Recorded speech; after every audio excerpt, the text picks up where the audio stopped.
Yo, welcome to the Floating Dojo. Today we're going to be doing some more Silver Age deck tech, focusing on Ira here. I put a poll up on my page last week, kind of asking about what content you guys were looking for, and Silver Age was the consensus. So we're going to keep doing Silver Age decks, and I think no better choice to do than Ira, the mid-range / aggro / value machine.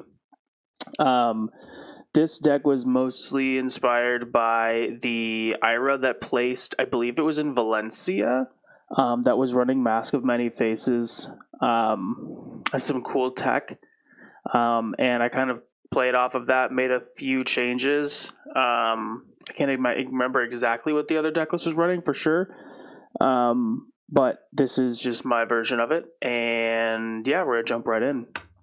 The equipment swap for this, as we talked about, we're running Kodachi's normal equipment. The Pouncing Paws from TCC, the Tolarian Learn Flesh and Blood box, I can't remember what it's called, but we're running this for our leg pieces. This is really important because it gives us a free attack action on a turn that we need it, which we can often use with Mask, which is really nice. And then we pair that with our Tearing Shuko, also in the same build as well. It came in the same product, but it also is from Dynasty, so you can get it in Dynasty as well, which is nice. And it just gives the next Crouching Tiger +2. Pouncing Paws, you just create a Tiger in your banner stone. But both these have Battle Worn 1, which is really nice. And allows us to get us a 2-block here before we activate them, which is cool. We also run Mask of Many Faces, which is an instant pay 1. You destroy the mask, name a card, and then the next attack action card that you name, that you play this turn, gains that name in addition to its current name. So we use this in the deck to do some cool stuff, and I'll kind of get into that when we get a little farther. But to give you insight, we use it for cards like Life of the Party, Sunkiss, and sometimes you can get away with weird stuff like naming something Edge of Autumn for Legacy of Ikaru. You could name something Rising, you could leg tap, or you could name something Head Jab if you really needed to, like late game, really awkwardly. But a lot of cool options. A lot of people are running the instant block 1 chest that gives you a resource as an instant. I'm running Garland of Spring because I'm running things like Looking for a Scrap and Bittering Thorns, and sometimes I believe the chess piece states you have to have attacked with a tiger, and sometimes there's turns where like that hasn't happened yet, so I wouldn't be able to get the resource when I need it, which Garland I kind of just like more. It doesn't have the block, but I think it's a preference thing. I think you can play either, just you have to play your game the way that your chess piece is, right? Sideboard for equipment, we have No Room Gloves, Robe, and Tide Flippers, which is AV1 for the legs. It just has extra text, but it's just AV1 for legs. And then we keep the mask in the matchups that we run, even the 3 Arcane, because this card can just do some crazy stuff for us. And getting rid of one of these two doesn't make a lot of sense because then the other one kind of gets a lot worse. You'll either make a tiger and swing it for 1 max if you time it correctly, or you name a tiger +2, which you'd have to make some other way. Or technically you could use mask to name it, but that's not why we're playing this. So it makes sense to get rid of Garland and just to run mask as the last equipment piece. So let's jump into the deck here.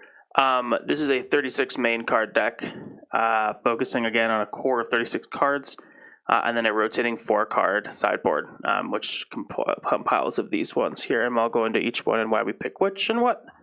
But to start with our core, the deck really operates off of some cheap go again stuff, and then usually some heavy hitting ending cards.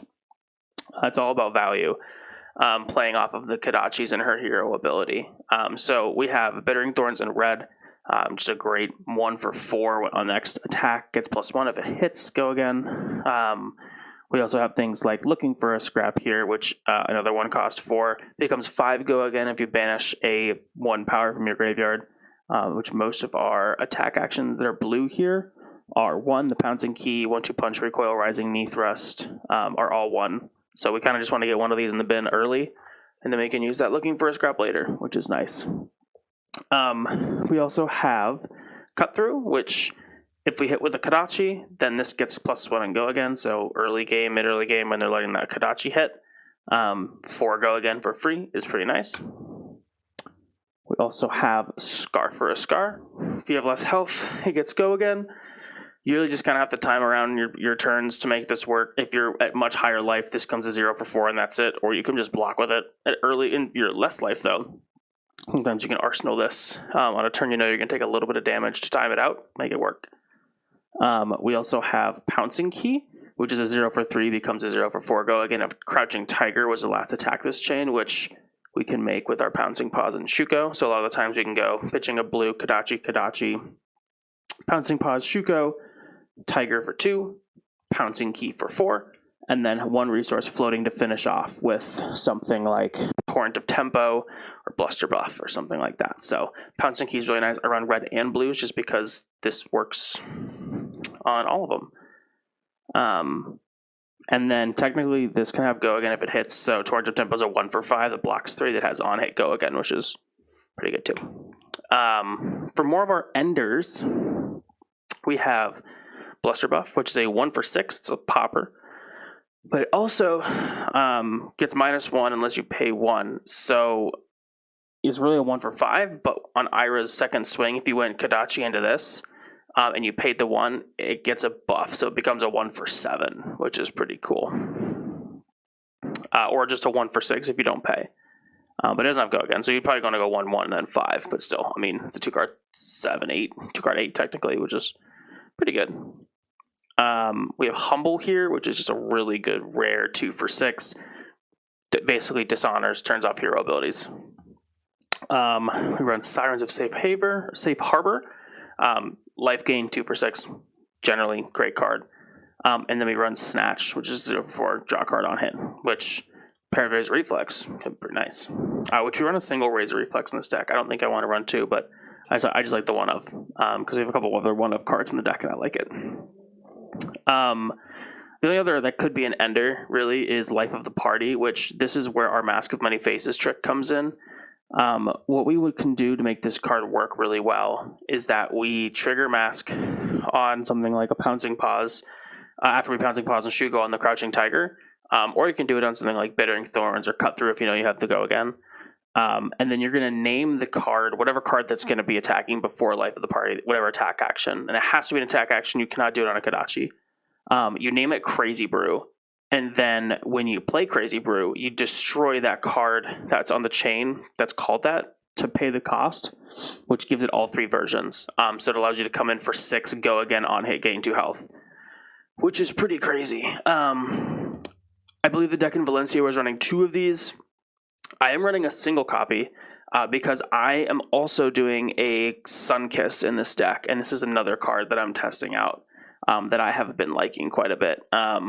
Gain 3, draw a card, go again is pretty sick, especially when it replaces itself for resources, and you can just like use the extra resources you draw to play like a Torrent or a Bluster Buff or something like that, and the life gain on top of it's just really good. So you can name Moonwish the same way that you were naming Crazy Brew.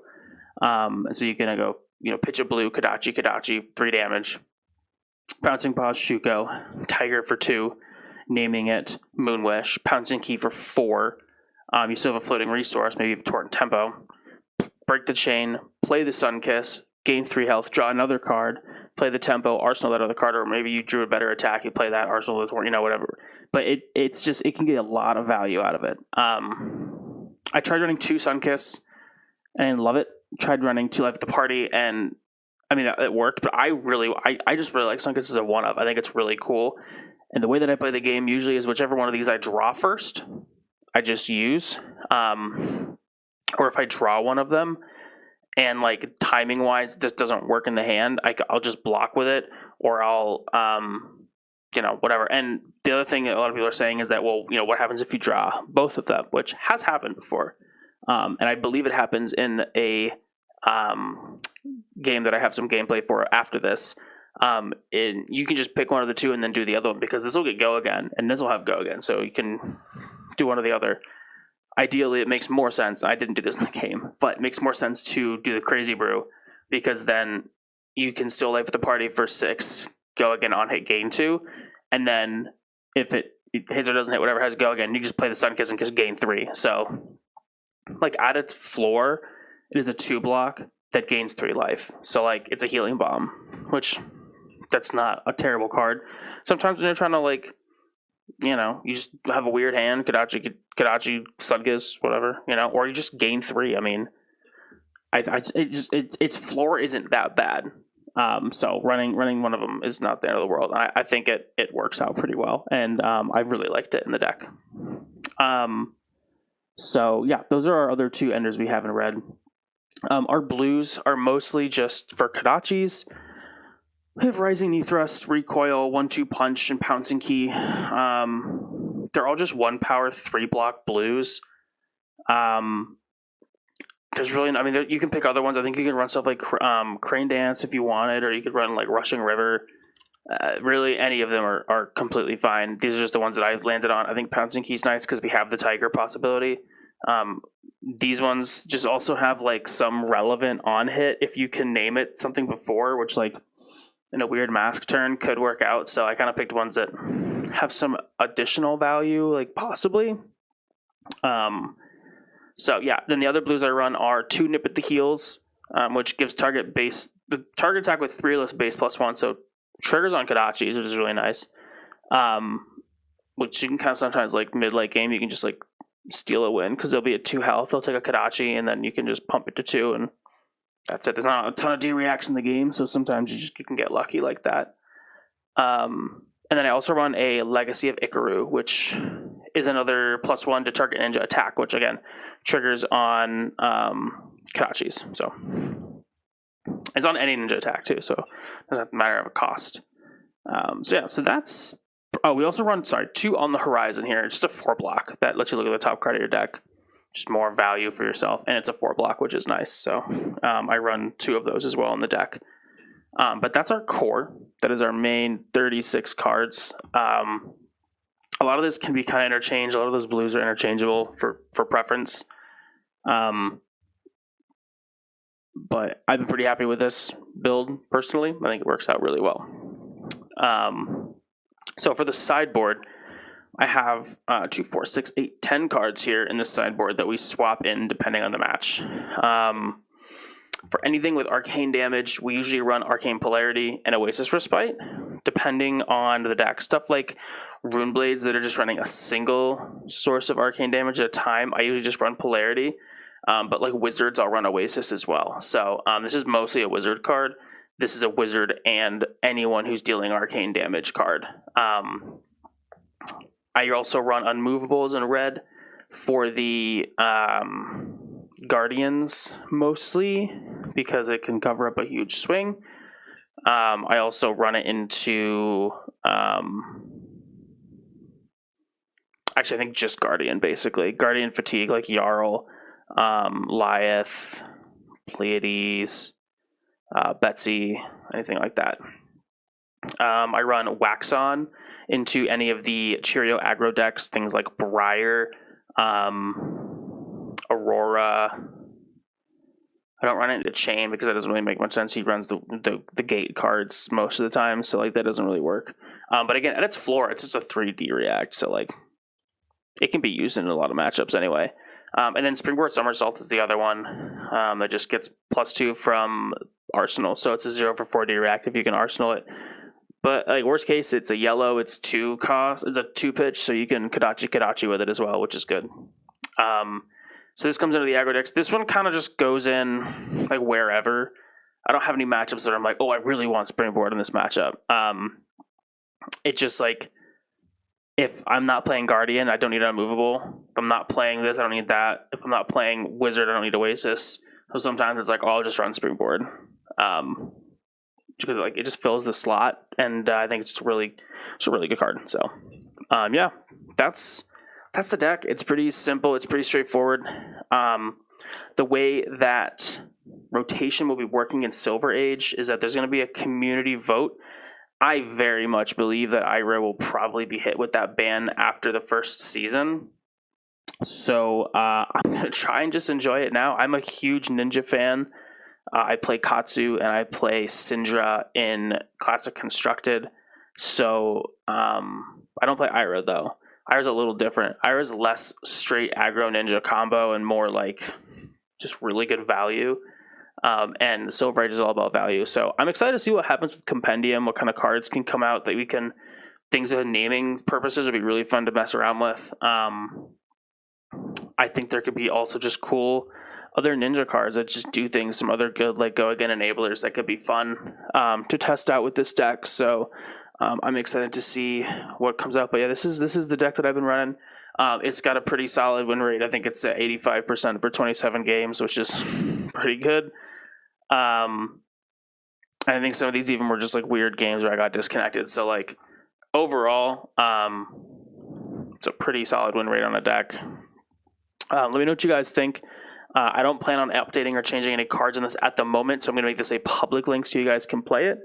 And I'll have the description for that in the link for that in the description below.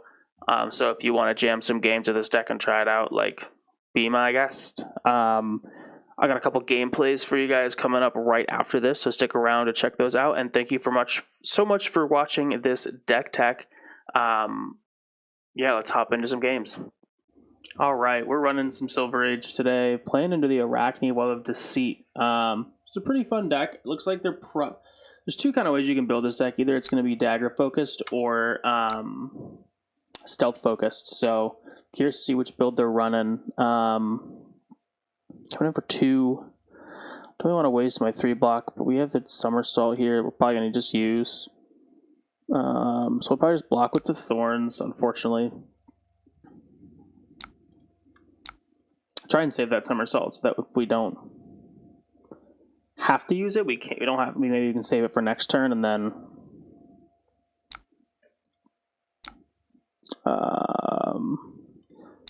Actually, I'm gonna actually block with that just so that we have a 1 power in there for. Are looking for a scrap. Have that turned on early so that if we get the opportunity to, we can use it right away. They're just going straight to end, so that's fine with me. Yeah, nice. I think we're just going to go Kadachi into the Humble here, probably. Because that doesn't allow him to do his thing, which is pretty good for us. And he doesn't block super well, so we can kind of use that to our advantage. And Arsenal the Somersault, which is super sick.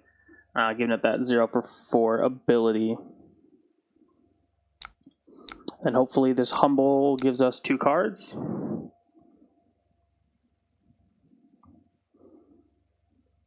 Because the equipment only blocks for 1 up here. Well, 2 consider technically with the weapon buff. But Arakni needs his hero ability to make his deck work. So getting a nice 2 cards out of their hand there. Perfect. And we'll Arsenal that. Ooh, a nice 4 block here. So these don't have piercing, which is good to know because we can kind of use our equipment here and there to early on to keep health so that we don't have to worry about getting marked because they only have so he's going to force hit the dagger, I think, here, yeah, and then mark us with it, which makes sense because I'll give it to 4, which I think I'd rather just block with that because then we have the D-reactor in case he plays it, which he does, which is nice. So we had that sitting in there. Fully blocks that out. We do he does transform. He gets Tarantula, not terrible. It's only the dagger one, and there's not a lot of dagger stuff. But he can make the Mark of the Huntsman for 4, which is like whatever. Let's see. I think, man, I kind of don't even. Kind of want to Arsenal this Somersault again. We don't have a crazy offensive turn, so I'm thinking about using Garland here to lead off with the Bittering Thorns, and maybe we'll see if we can get a card and maybe the headpiece, probably, which we do. Okay. We have an option to give this some more damage. We could pull the Pouncing Paws out, have this come in for 1. I don't want to use this because we haven't blocked with it yet. but we're probably not going to get another chance to play a tiger if we do not use it this turn. So I think it's probably better just to swing 4 and then pass, because it's a 2-card 8, and then we're going to Arsenal the Somersault again. Which, yeah. That is cool with me. Okay, nice. Up 6 and rungs. The next tiger is going to be +4.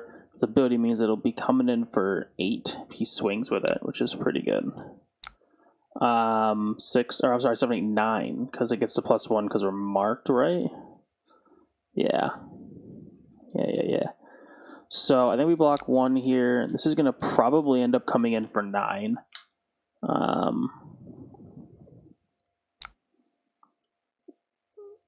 There's no crazy on hit or anything though, so other than losing a health, we could like maybe even double scar for a scar here. So I'm gonna block 1 and see what he does. If he does the reaction, maybe we'll de-react. He just does the ability, yeah. So we're taking 8. We're going to 11. I kind of like the idea of being able to double scar for a scar here, or going to 10 technically. I think that keeps us, we're high enough in health that I'm not too worried about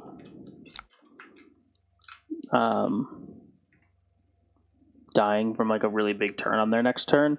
Plus we're going to swing a pretty good amount of damage and still have this in the arsenal to protect us, which is nice. And we can always pouncing Shuko this turn, but I like to save the Shuko pouncing pause for the mask turn whenever we draw one of our mask cards, which is usually either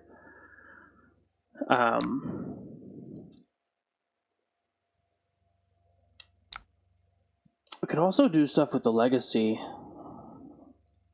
because we could name something Edge of Autumn.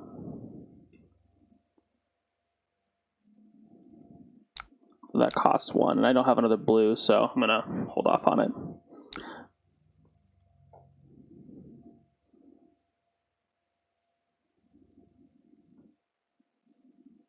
I really wanted him to block something there so we could double scar, but that's okay. Come in for 2, that makes the Blade Beckoner not worth anything, which is good. Play the cut through for 4, and then 1, and then 4 again.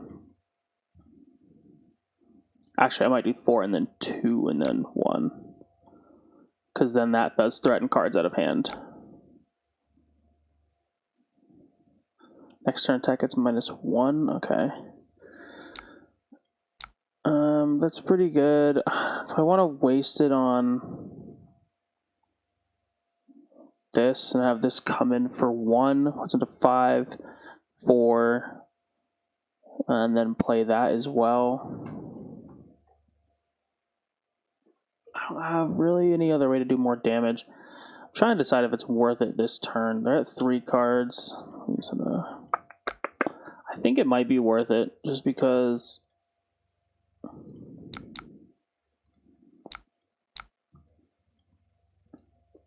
no, we don't want to close a chain.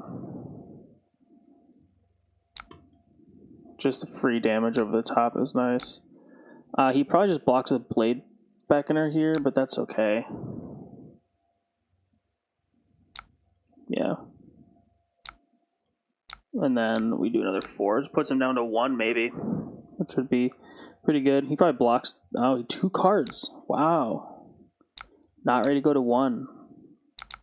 I'm happy with that because they're not going to have much coming back. This is a pretty awkward hand now, though. I think we threaten with that, and then we probably just swing a big attack here with Sirens to gain the health. We don't have a way to get Force Go again unless we try and throw Tempo for 6. They just 2-card block that, though. Or we definitely just Sirens here, I think, for 7. Take 2 cards, maybe gain a life. Well, gain a life for sure, but take 2 cards probably. Maybe 3 if they only have some 2 blocks in hand. Okay, yeah, so 1 over the top, close it, we'll gain a health. And we're sitting at 11. Pretty nice. And we do a nice wax on here if they, unfortunately they have daggers out though. Which means they can just make that 5. I like holding the blue in the cut through to be able to probably get that off. I'm assuming he's going to Tarantula here as well, make this 9, right? Yeah. Okay, so we're going to cover up most of this, which is good. With our 2 D-Rex. I'm glad we had that sitting in Arsenal for so long because we kind of kept keeping pressure, and then when they had a big turn that took some damage to do something, we can use it to just swing back. Nice, yeah. He probably marks us again, but then he goes to no daggers, which is pretty rough. We don't want to go to no daggers. Yeah, he does not, which is smart because he can't transform this turn anyway, so it doesn't really matter. We're going to go Kodachi. Hopefully he lets this one hit, because then we can cut through into Sirens. But he may sniff it out. We'll see. He did not, which is good for us. It's 5 into 6. 11, 12. Yeah. 3 card 12 is pretty good. Yeah, and he just forfeit at the end of that one. He's got... I mean, he doesn't have a crazy turn back on, to be honest.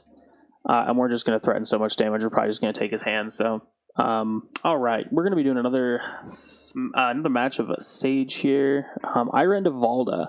Another blocking heavy Guardian. Makes him dominate if you have 3 or more Seismic Surge tokens. Pretty cool hero. But they opted to go first, I believe. Which, I mean, is fair. You can probably set up, do some stuff. We know for a fact they don't have a Dominate card, so we don't have to worry about that. I think unfortunately, we don't have the card available in the graveyard for the Looking for his Scraps. I think we just block with this one. And we just block out. And we gain a life off of Sirens. One thing about Valda is she starts at 21. She starts at 21 health, which is pretty cool. But we'll gain a life with Sirens, and we'll meet her at 21 for the beginning of the game, which is nice. And we have a blue to power our turn. And we drew both of our options for our mask here. So we're going to do probably one of them. The question is going to be which. With all of the blocking equipment available, I think Sunkiss makes more sense. I really hate drawing both of them together.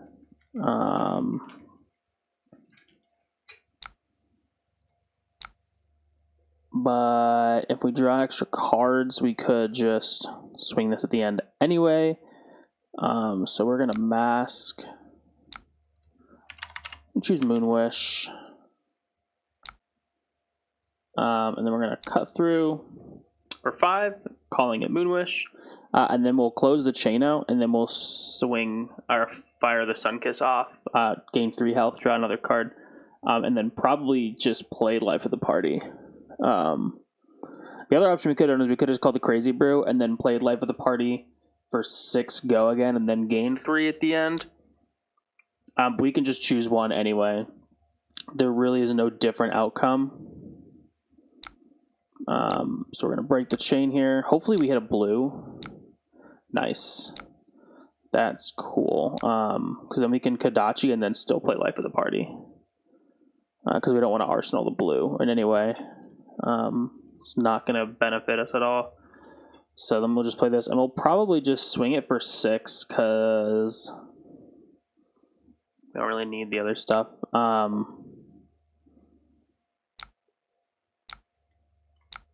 Because they can easily just block this with equipment, so like... Oh, hold on, I didn't want to choose go again.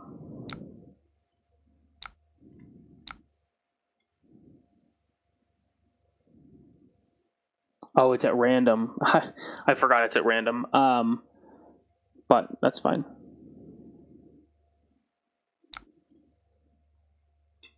Pull another card out of their hand, it's cool.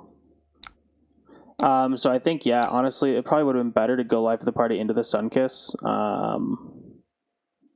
Gain the 3 and then pass. Because then we could have done 6 on Haze. They probably just block 6 and then it happens. So I guess I'm not too upset with the line. Chokeslam for 8. We don't have a target still for looking for a scrap, so we could probably block with this, and then we have our equipment here. I think I want to save that for later if they do get dominate. We can take some damage. We're at 24 health, so we could take 3 here. Or block 3, take 5. We'd go to the same health, which would mean Scar for Scar would not trigger. The other option is to block, like, with the other looking for. We just have no looking for a scrap in the deck, though, which is just a bummer, because I really would have loved to have that. We could Garland looking for a scrap, and then play Scar for 5, and just go 5/5. Oh, wouldn't gain the Chokeslam, wouldn't gain the extra damage. This is an interesting block, because, like, they have no shield, so they're down a little equipment, not a lot. Taking 8 just feels terrible, but then we could technically Scar Kodachi, because it only triggers tech actions. We could Scar Kodachi into a Humble. And then Arsenal, they're looking for a scrap. In hopes that we just draw blue that we can... I think just taking 8 here is okay. We'll just make the ability trigger on the weapon so that the Chokeslam doesn't matter. Because it's only attack actions, so our Kodachi can still pump.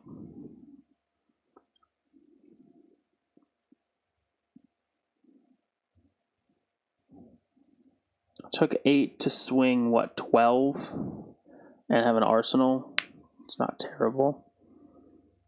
Netting 4 and an Arsenal. This is good Arsenal, too.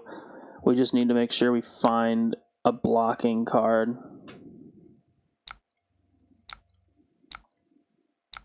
We need to find one of these so that we can turn on looking for a scrap next turn.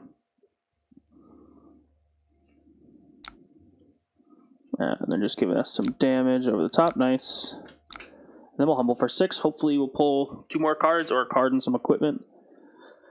We still have our blocking equipment too, which is nice. Nice, they just gave us 2 cards. I'm cool with that. Dang, that is a hand. Not what we want to see. But I think we're going to have to just play this looking for a scrap without getting any value, because we got an Arsenal is unmovable. Geez, drawing both of them with 2 reds is pretty rough. Not super likely either, but they're only swinging 4, so we could just block with the Torrent here.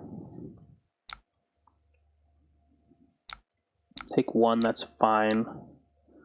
We're going to have to use a Garland on this turn for sure, because we need to be able to pay for that one, and then we'll Arsenal the second. It's not super... Yeah, it's not a great turn. It's definitely an off turn, but I mean, an off turn swinging 9 is still pretty good. We only took 1 damage to swing 9. We do lose a little tempo, I think, here. Just because they're going to be able to hold more cards in their hand. But that's okay. Having this in Arsenal is nice, because we can keep that there until we really need it. And they gave us 3 cards anyway on that turn, so... Yeah, totally fine. They just play Promising Terrain and then probably make Seismic Surges and pass. That's pretty solid. So they're setting up for a nice dominate, but we have that sitting in Arsenal, which is... I did not mean to do those. I got ahead of myself. I did not mean to hit anything. Okay, so we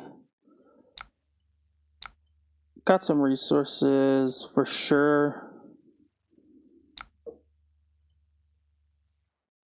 He's going to let that hit. Nice. Yeah, we want to threaten the Humble, because the Humble will guarantee that they have to block that out, or else their ability doesn't work. And that's what the 3 Seismic Surges is for. So we're gonna swing some nice damage here. We can go Kadachi again and then Humble pitching the Thorns. We'll save that for later if we get around to it. Ooh, we get Go again. That's interesting. Do we want to threaten the Humble now and holding the card in hand in the arsenal? I don't think so. I think we just do this first.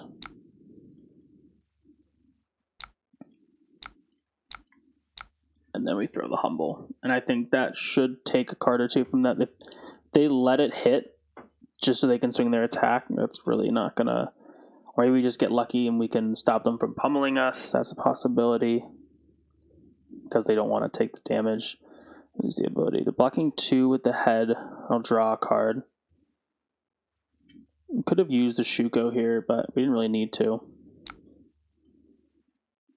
Because we were threatening so much damage already. Oh, we just don't draw blue though, which is unfortunate.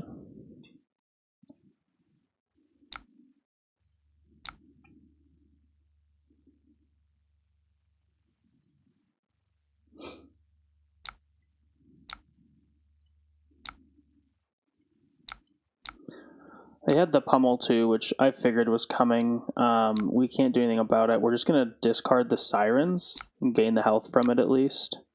Go to 12. Would have been cool if we had a blue. Oh, here's 3 of them. That's the way she goes. But they are slowly... That's both their oh no, only one of them. No, that's both their red choke slams, so that's good. They still have a pummel in the deck. They have promising terrains. Still have boulder drops. They still have some good threatening stuff. They're just going to Titan's Fist here. I want to hope they just had an awkward hand and just block 3 and pass.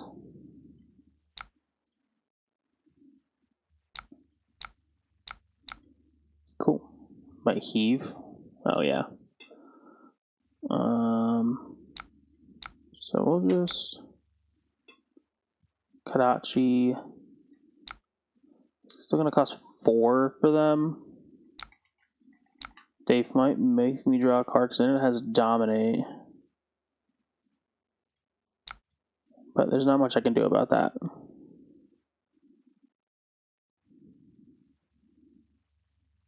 Yeah, it's probably the headpiece. We draw a card. It's actually a pretty good card. So we'll just play that Snatch for 4 and then razor it to 7, draw a card.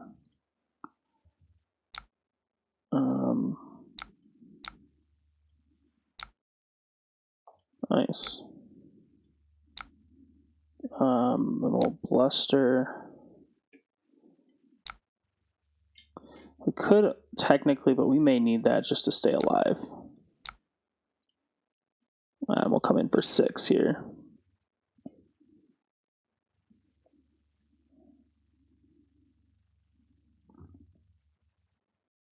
The goal is just to not die on this turn, I think, and then... Oh, we drew an Oasis and a 4 block. That's insane. So we'll be able to probably block 4.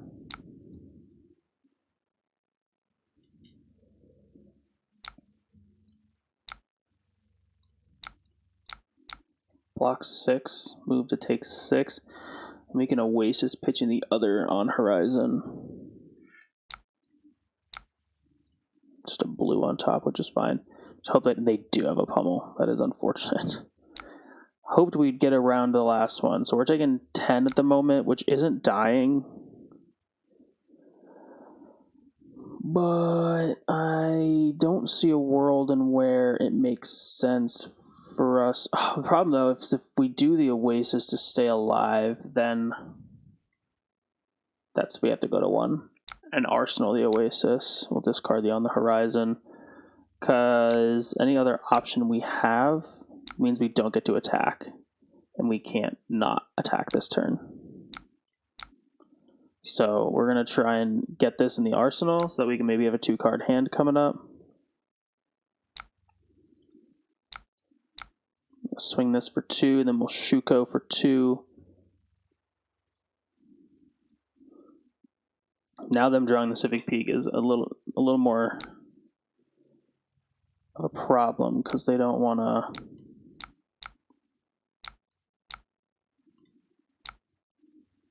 give me that much value. So they're going to have to keep blocking from hand, hopefully, which is the goal. And then be able to arsenal this Oasis, which would be nice. Protect us from a big swing. And hopefully we can kind of Kodachi lock from there. Alright. Just pitching. Ooh. Had an awkward hand there. They didn't want to arsenal the bindings. Yeah, we're going to Oasis.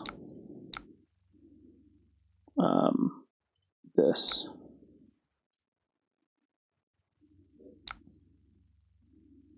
And then from here, we can hopefully